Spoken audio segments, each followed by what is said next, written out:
farba svetla a jas podľa času.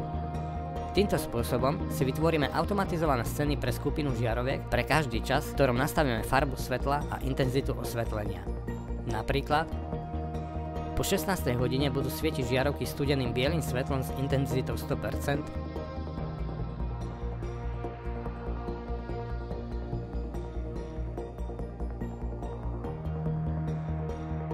po 18. hodine budú svietiť žiarovky denným bielym svetlom s intenzitou 100%,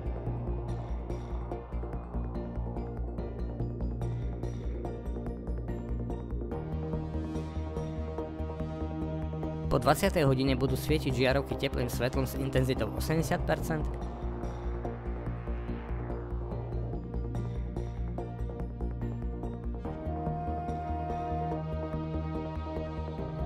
po 22. hodine budú svietiť žiarovky teplým svetlom s intenzitou 60%,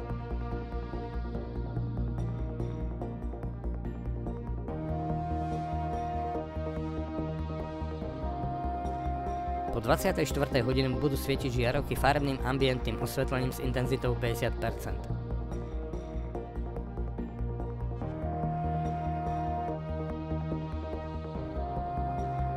Po 5. hodine ráno, alebo keď vstávame, budú svietiť žiarovky teplým svetlom s intenzitou 100%.